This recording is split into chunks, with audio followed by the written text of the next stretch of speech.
Welcome, everyone. It's a pleasure to have you here at the Notre Dame Newman Center and University Church for this discussion of the church itself. We're happy to have with us Niamh Bhalla, an associate professor in art history and assistant dean at Northeastern University, London, where she also serves as the university's director of diversity, equity, and inclusion. As most of you know, professionally, her academic research focuses on the lived experiences of the late classical and Byzantine imagery, as well as the modern response to Byzantium. This focus has led her somewhat naturally to ponder Newman and John Hungerford Pollen, this magnificent church and its place in the varied use of Romanesque, Byzantine architecture and architectural idiom within the British Isles during the late Victorian, or during the Victorian era. Her second book, published last winter, situates Newman and Pollen's work within the broad sweep of European uses and reinterpretations of these Eastern or early church forms, while also addressing the social and cultural lens through which they were viewed and discussed. Monumental in scope, it is nevertheless clear, concise, and easy to read for the uninitiated layman or woman. Drawing on her preparation in theology, Bhalla delves into theological, ecclesiological, sociological, and practical considerations that helped form Newman's perspective and design decisions for this, his beloved university church. We're both excited and pleased to have Professor Bhalla with us tonight to speak on this very topic: the architecture of Newman University Church, Catholicism, and continuity. Bhalla received her Bachelor of Arts degree from Trinity here in Dublin in History of Art and Biblical and Theological Studies, and holds an MA and a PhD with a focus on classical and Byzantine art from the Courtauld Institute of Art in London. Friends, please welcome Niamh Bhalla.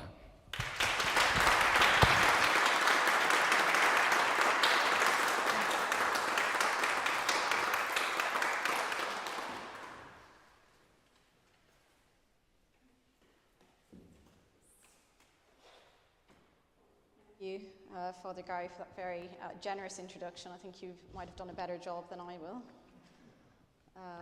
Let's see if this is working. It is. Okay. So it's amazing and very special to be here this evening in Dublin. And I'll just dive straight in. So in June of 1854, John Henry Newman, who probably needs no introduction here, became the first rector of Ireland's new Catholic university, the first Catholic university in the British Isles. And Newman's first priority was to build University Church, which we're happily occupying right now. Built between 1855 and 56, the church physically embodied the university's mission to offer high-caliber Catholic education as an alternative to secularism and Protestant dominance in education. It was designed in an early Christian style that combined Roman and Byzantine elements, creating a visual link to and sense of continuity from Christianity's earliest centuries, justifying this mission. For Newman, the church gave the university a sort of bodily presence in Dublin, its style declaring a new future for Catholics on the grounds of this sacred continuity from the early church. And this style-based challenge to post-Enlightenment secularism was comparable to wider European utopian uses of early Christian and Byzantine styles in the mid-century, which advocated materially for the Christian faith in the face of social, political, and religious change.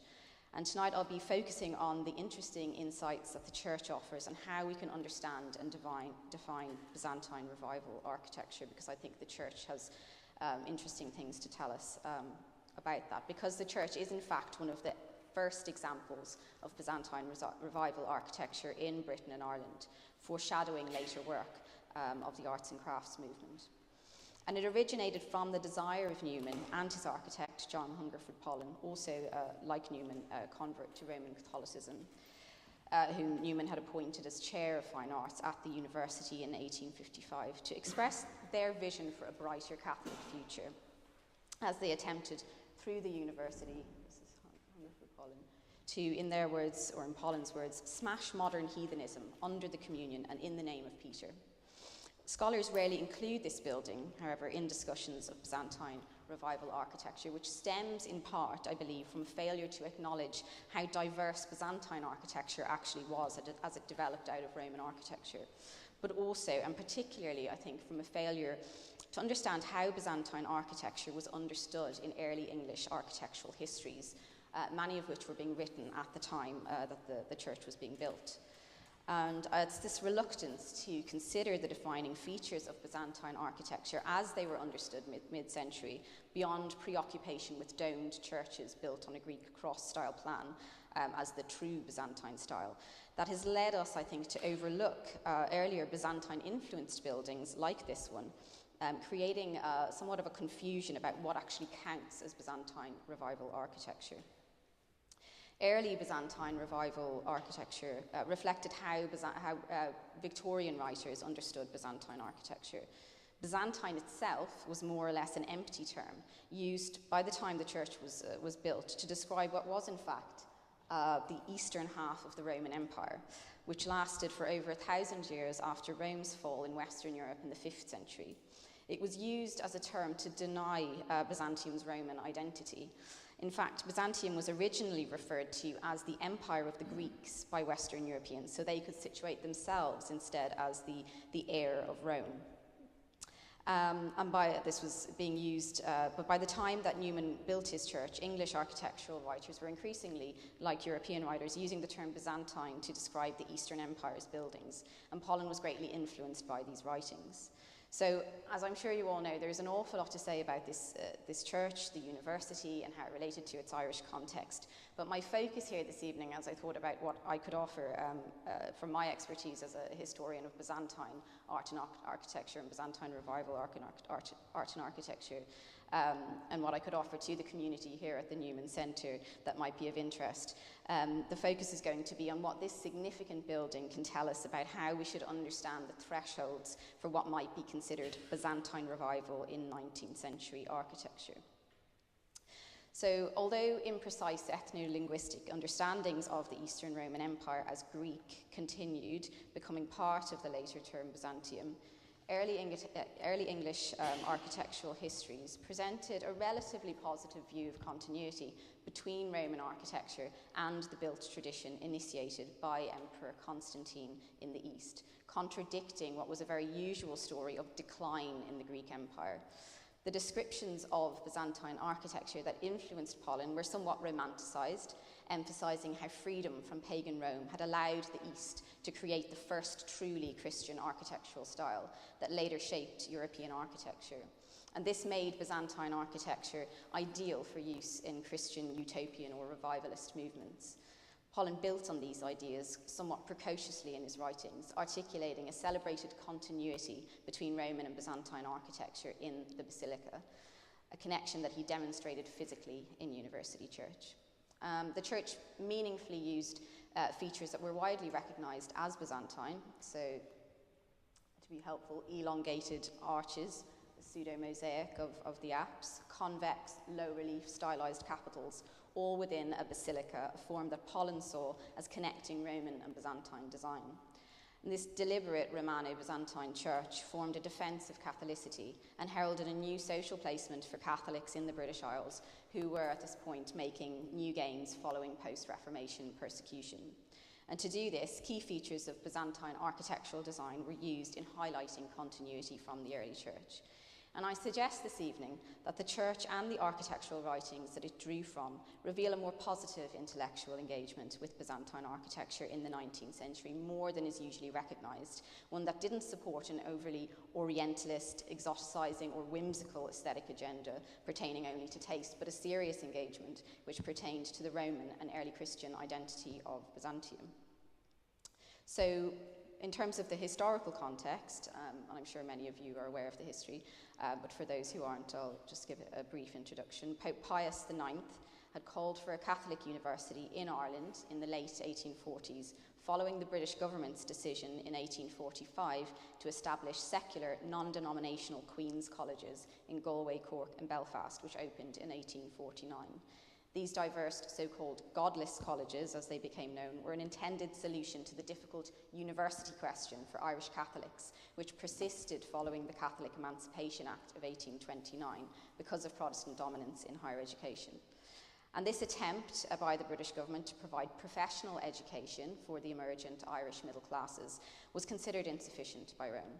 And the Catholic University of Ireland was established in May 1854 with a Faculty of Letters, opening its doors at number 86 St. Stephen's Green in November 1854. Newman was deemed the right choice for principal by Paul Cullen, former rector of the Irish College in Rome, who was appointed to the See of Dublin in 1852. And Cullen hoped that securing a famous convert to Roman Catholicism from Anglicanism would ensure the university's success. Newman, who was importantly also an Oratorian priest, was in post until he resigned in November 1858, having returned to the Oratory of St. Philip Neri in Birmingham, which he remained head of during his time in Ireland. In a letter to his fellow Oratorian Richard Stanton in March of 1854, he outlined his plan to begin with a university church, which he felt would be both a physical representation of the university to the public and a means of achieving its goals. Saying that it will maintain and symbolize that great principle in which we glory as our characteristic, the union of science and religion. And his words resonated with the fundamental impetus for the university, the Catholic University itself, outlined by the Irish bishops in their address to the people of Ireland, issued in support of the university, which rejected secularism, describing the separation of religion from science as one of the greatest calamities of modern times.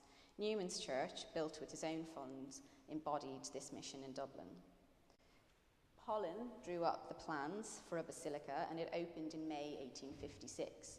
Newman decided on the overall design of an early Christian basilica. The Catholic University Gazette described the design as decided by the rector, inspired by those deeply impressive and historical structures, the early Italian basilicas.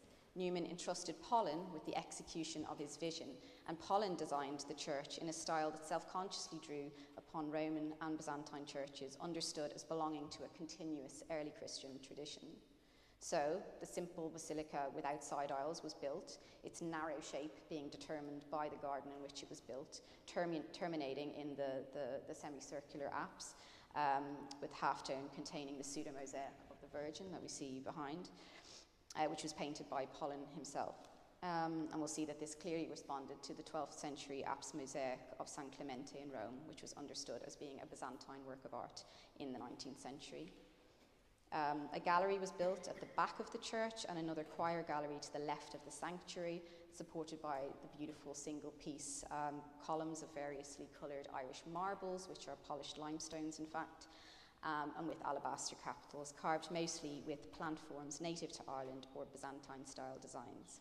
And these columns were surmounted by the high rounded arches, forming arcades, and then the remainder of the church was sheathed in the sumptuous, beautiful, multicoloured marble panelling that you see all around you, archaizing paintings influenced by the Nazarene movement, which have since been replaced, and pseudo-mosaics of the saints. And the sanctuary was punctuated by gilded woodwork, which was made according to a perceived Byzantine aesthetic. So, my question is, what Byzantinism is this in Ireland?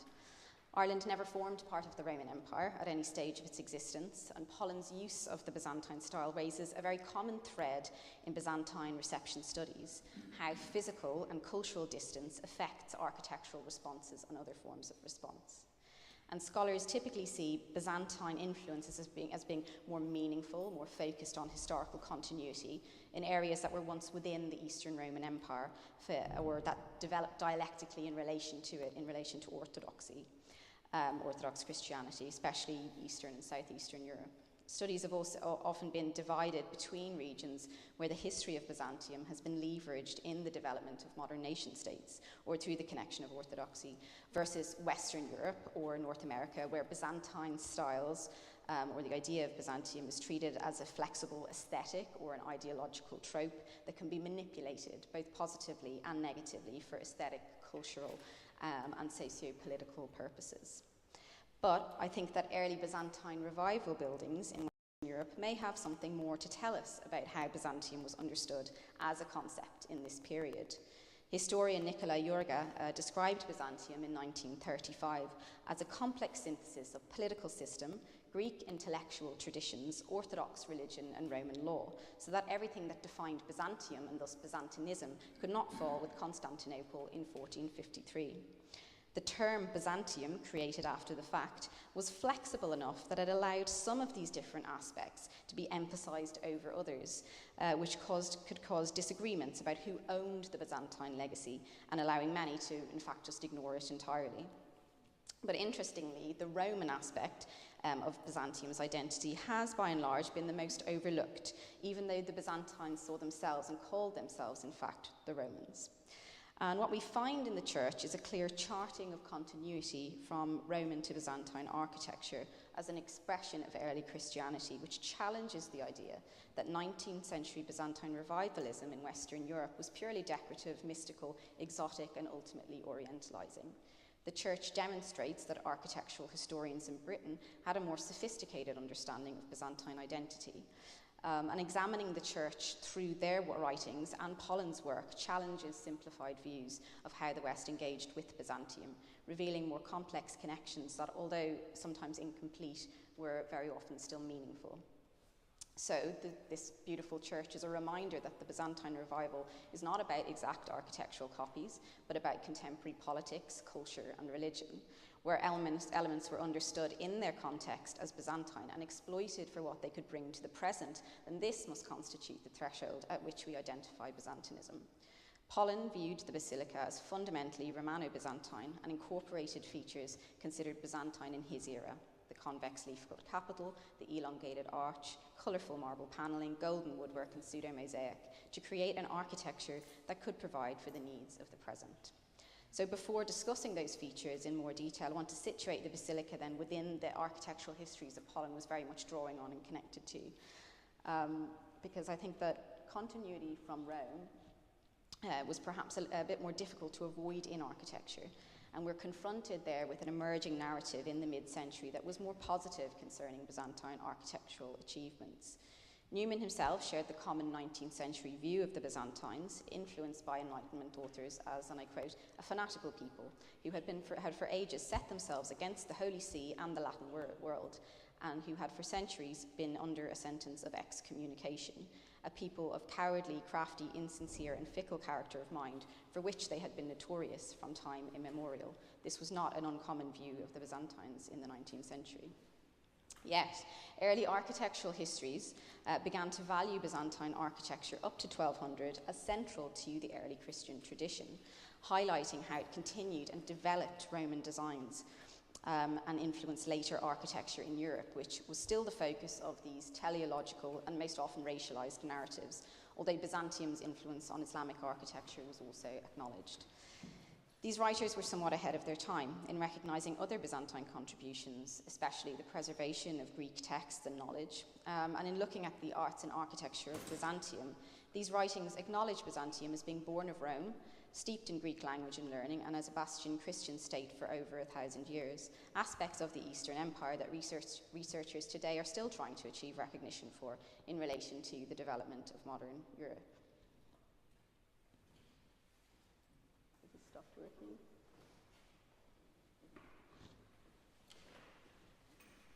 Have I done something wrong?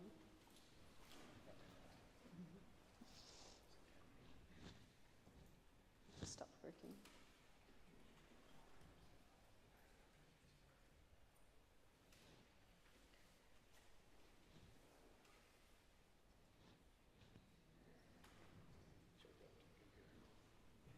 Will I just say next slide? Yeah, thank you. Sorry about that.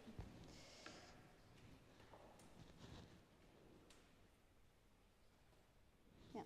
So Thomas Hope, looking resplendent here in his orientalizing garments, wrote in his historical essay on architecture, published posthumously in 1835, that Constantinople asserted the superiority she still maintained during the Middle Ages over the rest of the world. He noted that Byzantine artists and men of learning were sought by Asian rulers and European monarchs, and their new style of architecture was copied on every side across medieval Europe, Russia, and the Islamic lands. The next slide, please. Lord Lindsay went further in challenging Byzantium's assumed Oriental backwardness in his 1847 Sketches in the History of Christian Art, highlighting Byzantium's overlooked greatness in faith and learning, saying the unbroken line of Christian fathers, men of undoubted genius and of learning, to which the contemporary West presents but a feeble parallel, amply vindicate their intellectual character. Lindsay saw that the influence of Christianity on Byzantium and Byzantium on modern Europe had been much underrated. He credited Byzantium for the preservation and transmission of the Greek language and literature, but most importantly, he saw Byzantium as protecting the precious deposit of art and architecture through the Dark Ages, connecting classical antiquity to the later Middle Ages. Pollen, the church's architect, in his 1855 Dublin lectures on the basilica's development, delivered while he was designing University Church, and a later article of 1858 in the first volume of Atlantis, the Catholic University's journal. Oh, it is working for me, I think. Yeah, it is. It's great. When he was for the Catholic University Journal, developed on these writings, describing the basilica as an early Christian form that began in Rome but reached perfection in Byzantine buildings, saying the same spirit seems to have reigned over the architecture of these first 8 or 9 centuries of our era, and basilicas, whether Byzantine or Roman, were of common origin, the monuments of old empire. He explained that the basilica started in Rome but meted an impasse at the end of the empire there, when he says artistic design was undoubtedly at its lowest, before reaching new heights in the 6th century Byzantine basilicas in Ravenna, like San Vitale. Unlike John Ruskin, the most famous English champion of Byzantine architecture, who never travelled beyond the Adriatic, Pollen had visited Constantinople, present-day Istanbul. In the East, according to Pollen, the emperor achieved greater wonders even than in Ravenna. He saw the basilica as reaching its most sumptuous in the Hagia Sophia in Constantinople, and its most refined at San Marco in Venice. Pollen's very broad historical and geographical developmental timeline for the basilica extended even to include his university church. For Pollen, Byzantine basilicas excelled in colour and ornament, and it's in these aspects of university church that the Byzantinism of the style is most observed. Historian James Ferguson, in his Illustrated Handbook of Architecture, published around the time that the church was built, attributed considerable elegance only to early Byzantine architecture, claiming it deteriorated after the Emperor Justinian in the 6th century. Following Edward Gibbon's famous narrative of Byzantium's decline, Ferguson saw the Byzantine Empire after this point as too deficient in unity or science to attempt anything great or good. However, his positive treatment of Byzantine design up to Justinian's time marked a shift from earlier negative views epitomised in Robert Curzon's popular 1849 travelogue, Visits to the Monasteries in the Levant, which described Byzantine architecture as a degraded effort to produce Roman architecture as the empire declined. 2 years before Curzon's text, however, Lindsay's sketches, building on Thomas Hope, had already begun to change perceptions by presenting Byzantine design before 1200 as the highest expression of early Christian architecture, sculpture and painting, and the foundation for Western medieval art. And Lindsay knew he was challenging the Enlightenment-era criticism of Byzantium, very often made a proxy for criticism of the deficiencies of European leaders of their own era, saying, I can hardly doubt that the respect with which I've spoken of the arts of Byzantium in the preceding pages must have appeared rather strange to you. We are apt to think of the Byzantines as a race of dastards, effete and worn out in body and mind, bondmen to tradition, form and circumstance, little, if at all, superior to the slaves of an Oriental despotism. University Church was one of the first buildings to embody this more positive early Christian usage of Byzantine architecture as it evolved from Rome. For architectural writers influenced by Hope and Lindsay, like Matthew Digby Wyatt and John Burley Waring, who wrote on the Byzantine style in relation to the Byzantine and Romanesque court of the Crystal Palace in 1854, the Byzantine became an intermediary early Christian architecture between Greco-Roman classicism and medieval Gothic. So Byzantium was written somewhat positively into a developmental schema which ultimately serviced Western Europe. Ruskin's Stones of Venice, published in 3 volumes from 1851 to 53, played a key role in promoting the Byzantine style in Britain. Building on Lindsay's positive reassessment, Ruskin saw Byzantine architecture as challenging the orderly, aesthetic ideals of classicism, a little bit of an illustration here, that grew from Enlightenment thinking, offering instead a new model for an architecture of religious reverence and awe instead, further encouraging the use of Byzantine elements to advocate for Christian revival. Pollen doesn't cite his sources for his ideas about Roman and Byzantine basilicas, which in fact led to harsh criticism in an 1858 review of his Atlantis article in The Ecclesiologist. Though he clearly drew from Lindsay and Ruskin in his understanding of how Roman and Byzantine architecture related to one another, Pollen also developed precocious, original insights based on first-hand observation of Byzantine buildings. He anticipated potential objections to grouping both traditional basilicas, so rectangular buildings with multiple aisles often, and centrally planned domed churches under one heading, and indeed his reviewer attacked this approach, claiming Pollen's developmental timeline and his decision to include both basilican and domed circular buildings together as illogical. And indeed, many architectural writers attempted to separate basilicas from Byzantine architecture, with domes being the main Byzantine feature. Edward Freeman, in his groundbreaking English language architectural history, saw Basilican and Byzantine traditions as two key starting points from which almost all subsequent forms may be derived. Their influence runs in two streams, sometimes remaining parallel and distinct, sometimes converging and commingling, with their combination producing some of the most finest medieval buildings. There were many cases in which the two converged, as Freeman observes, particularly in the basilicas of Byzantine Ravenna. Despite these distinctions in architectural histories, the two styles were not so easily separated. Ferguson tried to distinguish between basilicas and Byzantine buildings, but placed the churches of Ravenna and Venice in the basilican category. And then he faced more difficulties separating these traditions when examining buildings like the 7th century Basilica of Hagios Demetrius in Thessaloniki in Greece, admitting that the limits between the two styles are so imperfectly defined that we must wait for further information before attempting to make a classification. Pollen took a firm stance, arguing that the principles and spirit shared by these buildings justified his decision to connect Roman and Byzantine versions of what he considered the most serious and imposing early Christian architectural tradition, which defined the first 8 or 9 centuries of Christianity. Pollen's vision, rejected by contemporaries, was ahead of its time, challenging the dominant Orientalist tendency to disconnect Byzantium from Europe and treat it as exotically foreign. His church embodied a vision of continuity rather than decline, disrupting the usual Enlightenment narrative and taking its place in a continuum with these early Christian masterpieces. Pollen explained the practical reasons for building this basilica in Dublin over the popular Gothic revival style in the final part of his lecture series on the basilica's development.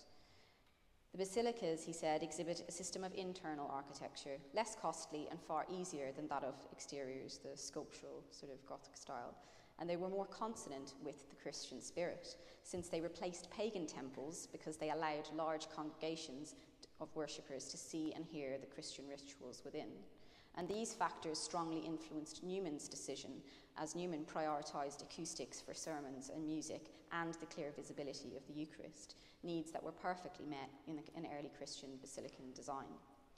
But these practical considerations were deeply connected to ideological and spiritual goals. For Pollen and Newman, the serious and imposing style of architecture, perfected in the basilican tradition, represented Christianity's historic triumph when it was adopted as the Roman imperial religion, marking the church's transition from being a persecuted group worshipping in private houses to a public institution with grand buildings. Newman's friend, Father William Neville, described the Dublin church as the outcome of Newman's suggestions, with the ancient churches of Rome serving him as his model, both from his liking of them and their historical associations. And writing later, Pollen confirmed the intentional parallel being created with the early church that was central to University Church, saying he felt a strong attachment to those ancient churches with rude exteriors, but solemn and impressive within, recalling the early history of the church as it gradually felt its way in the converted empire and took possession. Staff and students at the new Catholic University faced both Protestant dominance in society and politics and post-Enlightenment intellectual challenges from secularism. In Newman's 1854 memorandum, he stated that one of the university's central objectives was to provide a series of sound and philosophical defences of Catholicity and revelation in answer to the infidel tenets and arguments which threaten us at this time. The Church spoke to both Protestantism and secularism through an appeal to the early Church, which overcame a comparable pagan majority context and continued into the Middle Ages. University Church channeled the early Church to express Newman's vision for the university as a place of holistic formation for its students, which would educate Catholic men, in this case, for social positions previously unavailable to them. And these kind of analogies between the church of the present and the church of the past pepper Newman's substantial corpus of writings. In his famous sermon, The Second Spring, preached in celebration of the restoration of Catholic dioceses in 1850 following their dissolution at the Reformation, Newman specifically compared Catholics surviving in post-Reformation England to the early persecuted church, saying they had survived in corners and alleys and cellars and on the housetops or in the recesses of the country, cut off from the populous world around them and dimly seen, as if through a mist or in a twilight, as ghosts flitting to and fro by the high Protestants, the lords of the earth. Newman's choice to build a church resembling early Christian basilicas reflected how these buildings were understood in 19th-century architectural histories as symbols of Christianity's rise and triumph. Freeman explained this idea most clearly, noting that when Christians adopted the imperial basilica, previously a type of civic hall, it represented not just one religion replacing another, but faith transforming all aspects of society. Basilicas conveyed an immediate message. The mention of these buildings at once brings before us the first triumphs of our religion, the days when the powers of the world first bowed before the cross. Newman and Pollen's basilica carried a clear meaning, but Pollen included specific Byzantine elements as part of this early Christian vision. The Byzantine style was situated in continuity with Rome through the Dublin church, honouring the early Christian basilican tradition that Pollen believed belonged to both the eastern and western halves of the empire. He viewed Emperor Constantine and his mother Helena as taking the Roman basilica to Constantinople and Palestine, enhancing it with the dome and with the elaboration of colour and detail. And indeed, it's to colour and detail that we must turn our attention in relation to University Church. While early Christian and Byzantine architecture were perceived to share many of their characteristic features, described here by Ruskin as being round arches, elegant columns, classically inspired capitals, and large surfaces covered with imagery and mosaic, there were differences perceived by the Victorians. Beyond the later development of Greek cross plans with domes, several smaller features distinguished the Byzantine style, all of which appear here in Newman's church. Victorians considered the decorative capital a key difference, along with tall arches raised above their columns, colourful wall cladding and mosaics, which they always attributed to Greek craftsmen. So the aisleless basilica with flat expanses of wall demanded an interior architecture that emphasised colour, texture and images, elements where University Church shows its Byzantine influence through extensive coloured decoration and golden pseudo-mosaics. Excellent, extensive use of colour was seen as a defining trait of the Byzantine style by 19th century writers. Pollen claimed basilicas contemplated art in their interior only, and this by a system of decorative incrustation, and this echoed Ruskin's primary characteristic, which he defined Byzantine architecture, its so-called confessed incrustation, meaning the covering of plain structural materials like brick with precious marbles and mosaics. Ruskin famously celebrated colour in Byzantine design, connecting the bright hues of the early architecture of Venice to the solemnity of her early and earnest religion. Critics who disliked his rejection of classical traditions claimed it was precisely Ruskin's singular delight in colour, which he sees as somehow connected to religious sentiment, which explains his love of the Byzantine style and admiration of incrustation. A contentious connection between colour and Byzantine design was widely accepted, seen usually in marble decoration, mosaics, and polychromatic brickwork. Pollen considered colour as essential to basilican design, achieved primarily through surface decoration, with Eastern examples far surpassing Western ones. Colourful, varied marble inlay covers the nave walls up to a height of 4.5 metres, which you can see all around you. And Pollen said that the side walls are crusted over with marbles bordered and incorporated into the wall by a string or running mould in the Byzantine manner. He'd seen this technique in Ravenna and at San Marco in Venice. The marble's design was clearly meant to evoke such churches and to channel the spirit of the early church, as shown in the Catholic University Gazette description, probably penned by Newman, which said, "To Irish productions we shall be indebted for a variety of colour and vein which might almost vie with St. Mark's at Venice, that mine of the most precious relics of antiquity. Architectural style and apostolic lineage were inseparable." The antechapel, framing the colourful nave, contains monolithic columns of light and dark polished limestones from counties Armagh, Offaly and Kilkenny, topped with alabaster capitals carved with Irish flora like oak leaves and clover. Pollen's desire to champion the natural resources and burgeoning stone industry of Ireland in these colourful columns with naturalistic carvings was inherently connected to the pioneering example set by the museum building under construction at the time at Trinity College, Dublin. But my focus here in relation to Byzantinism are in fact the tall elliptical arches that they support, these elongated arches. Victorian writers viewed Roman columns supporting round arches as a key feature of both early Christian and Byzantine architecture, but arches raised above their capitals in this way, stilted arches, were seen as distinctly Byzantine. Freeman considered the stilted arch the main element distinguishing Byzantine from basilican architecture. Hope described how arches changed more dramatically than capitals. In Roman buildings, they had universally been round-headed and had always rested the termination of the semicircle on the capitals of the supporting columns. But in Byzantine design, the abutments were now elongated downwards below the semicircle to an indefinite length. While these natural concave capitals that we see in the first row of the antechapel were connected to the museum building, the four thicker freestanding columns that precede this arcade have alabaster capitals with crisply stylized foliage in the Byzantine manner that closely match Ruskin's diagrams of Byzantine convex capitals in the stones, which had greatly influenced Pollen, particularly, you can see number 12 here, shows a resemblance. Victorian writers considered Byzantine capitals as a defining feature of the style. Hope, who, although was less appreciative than others, described the Byzantine capital as still placed on a round shaft, but now it was little more than square blocks tapered downwards to the dimensions of their stalks and adorned with either foliage in low relief or a sort of basket work. Wyatt and Waring wrote at length on the characteristics of the Byzantine style in 1854, describing the Byzantine cushion capital as evolving from the ancient Roman model, saying the foliage of the acanthus, although imitated from the antique, quite changed its character, becoming more geometrical and conventional. Ruskin focused heavily in the stones on Byzantine arches and capitals as chief determiners of the style, and he characterized the capital by means of its cut-leaf design and superior homage to nature compared to its classical precedents.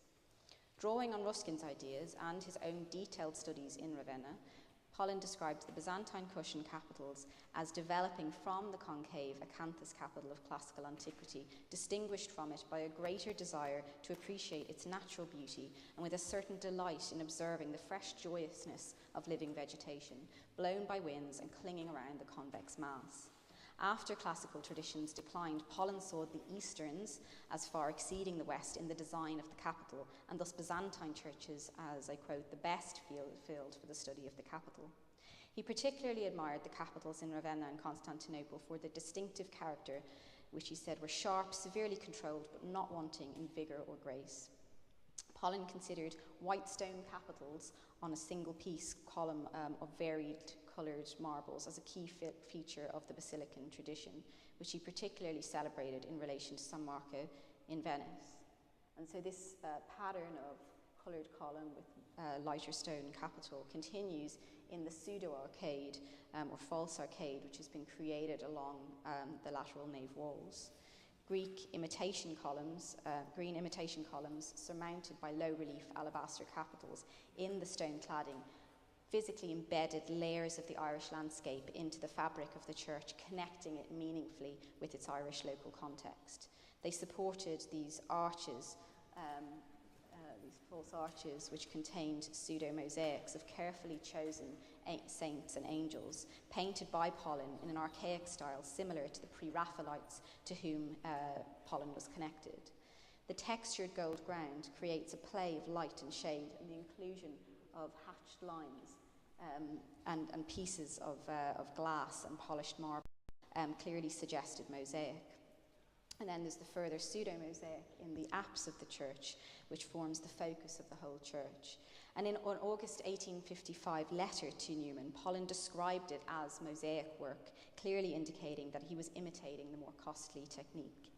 In the centre, the enthroned Virgin is labelled as the seat of wisdom, and the design was a clear response to the apse mosaic in the 12th century upper church of San Clemente in Rome. Now, Victorian scholars believed that all medieval mosaics were created either by Byzantine craftsmen or local workers trained in Byzantine methods. The conflation of mosaic and Byzantium was enduring. Hope and Lindsay wrote on Byzantine mosaics as a distinctly holy Christian art form, and Ruskin's writings on San Marco sparked wide interest in mosaic's capacity to evoke religious awe through their majestic solemnity. For Hope and Lindsay, mosaic merely had a Roman prelude to its most glorious Christian phase in Byzantium. Hope claimed that all mosaics, even later magnificent examples in Rome, like San Clemente, were purely Byzantine. Mosaic was made in Constantinople until the Byzantine Empire fell and spread to, as he said, all the countries within easy reach of Greek artists. Lindsay similarly believed that, and I quote, Greek artists were employed in every church of consequence, end quote, and that glowing dome mosaics were exclusively Byzantine creations. Ruskin strengthened the idea of mosaic as an inherently Byzantine art suitable for all Christian churches, stating that Byzantine buildings were distinct from other styles through their pictorial mosaics covering large wall areas. And Wyatt and Waring further praised the truly ecclesiastic quality of Byzantium's gold-clad interiors, claiming that beautiful glass mosaic was unique to the Byzantine style. Pollen likewise defined mosaic as early Christian representation, perfected in Byzantine basilicas. Even later, when mosaics appeared in British churches, Sir Austin Henry Layard still called the form essentially a Christian art form, fundamentally linked to Byzantium as Rome's eastern successor. Lindsay even claimed that the first signs of artistic revival under the 11th century Byzantine Komnenian emperors appeared in the San Clemente apse mosaic that Pollen used as his model. Now, from the 1860s, mosaic was employed more widely through the work of Antonio Salviati, who founded a company capable of manufacturing mosaic commercially. Pollen's painted imitation predated this more widespread availability, and he was influenced by the Byzantine-style murals by Nazarene artists that both he and Newman had admired in Munich, especially Henrik von Hesse's work at All Saints' Church, built for King Ludwig I of Bavaria, and George Friedrich Ziebland's Basilica of St. Boniface.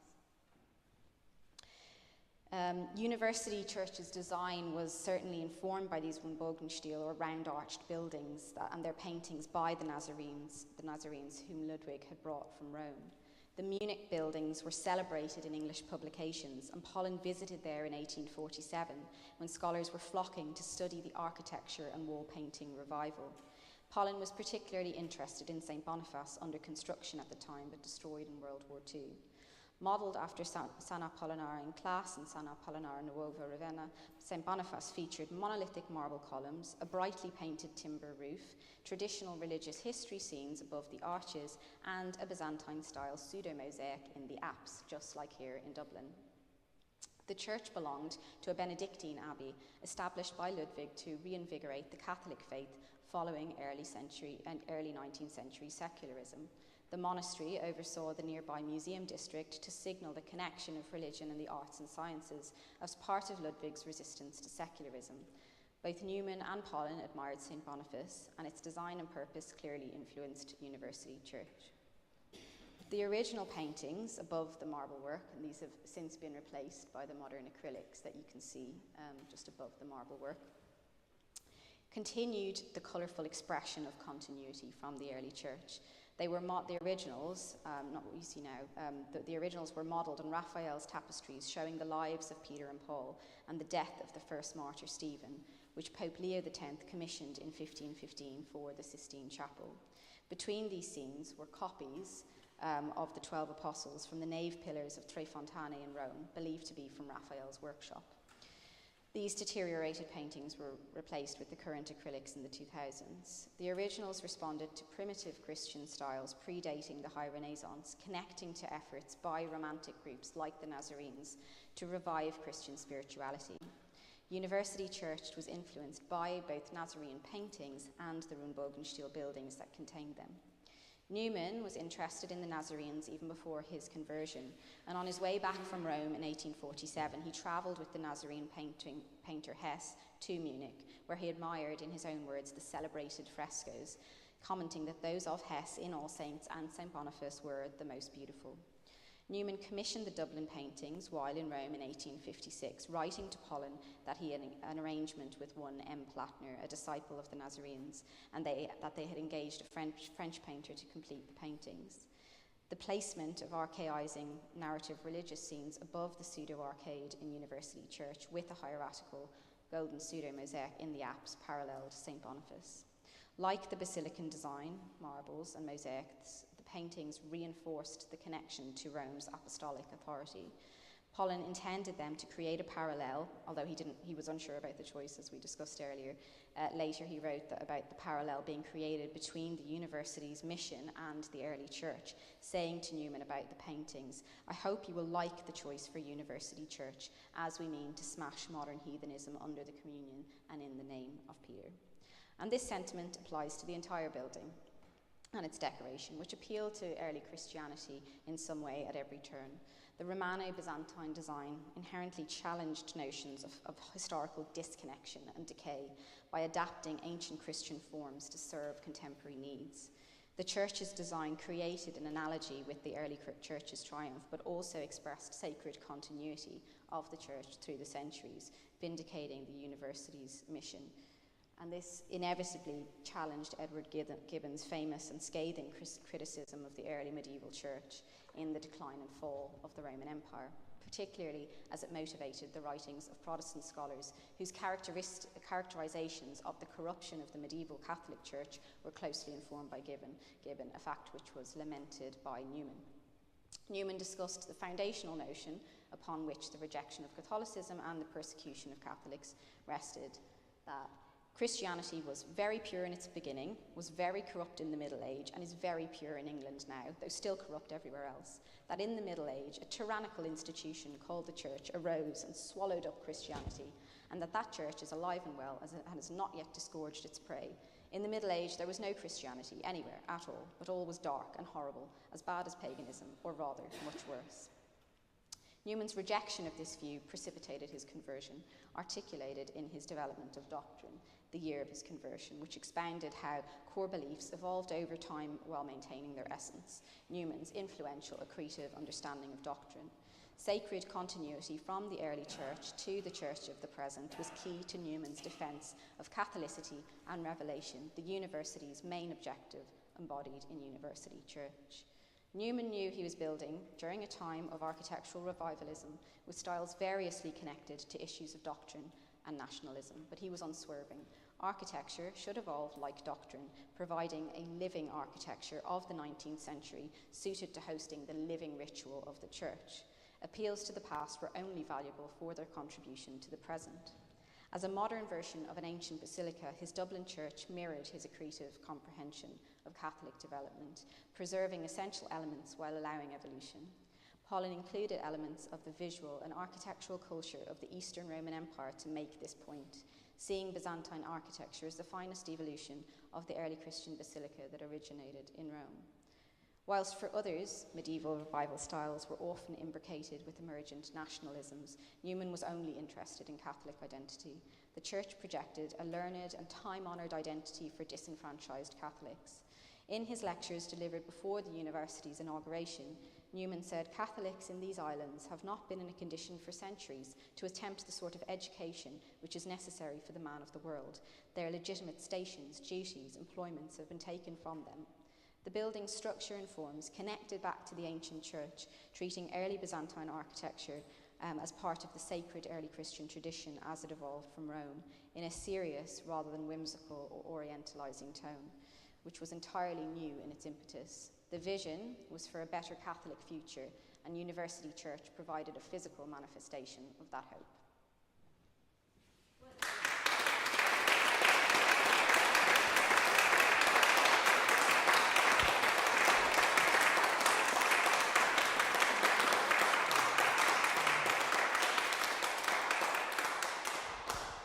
I want to thank, on behalf of all of you, Niamh Bhalla for her wonderful presentation.